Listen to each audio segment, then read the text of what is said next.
शेतकऱ्यांसाठी आणि आपल्या सगळ्यांसाठीच एक खूप चांगली बातमी आहे। आता तुम्हाला जमिनीचे महत्त्वाचे कागदपत्र मिळवण्यासाठी सरकारी दप्तर किंवा ई सेवा केंद्राच्या वाऱ्या करायची गरज नाही। कारण महाराष्ट्र सरकारने एक नवीन आणि सोपं काम केलं आहे। आता तुम्हाला तुमचा 7/12 आणि 8अ चा उतारा अगदी तुमच्या मोबाईलवर मिळणार आहे, ते देखील व्हॉट्सॲपच्या मदतीने।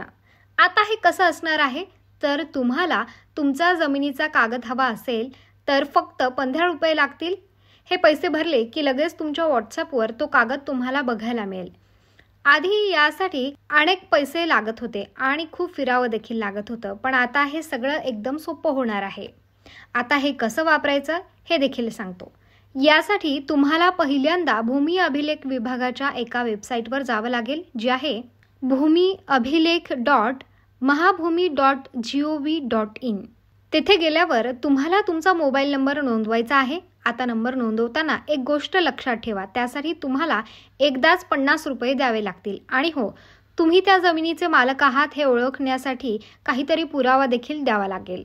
सगळं व्यवस्थित झाल्यावर तुमच्या मोबाईलवर एक मेसेज येईल, त्यात एक नंबर असेल, OTP। तो नंबर तुम्ही वेबसाईटवर टाकायचा, म्हणजे तुमचं नाव नोंदणी होईल। एकदा तुमचं नाव नोंदणी झालं की मग तुम्हाला पाहिजे तेव्हा तुम्ही 7/12 किंवा दुसरा कोणताही कागद मागू शकता आणि तो लगेच तुमच्या व्हॉट्सॲपवर डाउनलोड होईल। आता यामुळे काय फायदा होणार आहे ते ऐका। यामुळे शेतकऱ्यांचा खूप मोठा फायदा होणार आहे। त्यांना आता कागदांसाठी कुठेही जायची गरज नाही, त्यामुळे त्यांचा वेळ आणि प्रवास खर्च वाचणार आहे। दुसरं म्हणजे जर तुमच्या जमिनीच्या नोंदीत कोणीतरी काहीतरी चुकीचं करण्याचा प्रयत्न करत असेल तर तुम्हाला लगेच तुमच्या व्हॉट्सॲपवर मेसेज येईल, त्यामुळे फसवणूक होण्याचा धोका कमी होईल। आणि सगळ्यात महत्त्वाचं म्हणजे तुम्हाला ओरिजिनल कागदपत्र डिजिटल स्वरूपात मिळतील, जेणेकरून ते जास्त सुरक्षित राहतील आणि मध्ये कोणी एजंट वगैरे नसणार। तुम्हाला पाहिजे तेव्हा आणि कुठेही तुम्ही ते तुमच्या मोबाईलमध्ये बघू शकता।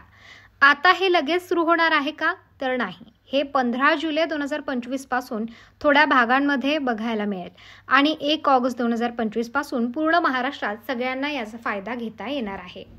खरंच हा निर्णय आपल्या शेतकऱ्यांसाठी खूपच चांगला आहे आणि यामुळे सरकारी काम पण आता एकदम सोप्या पद्धतीने होणार आहे।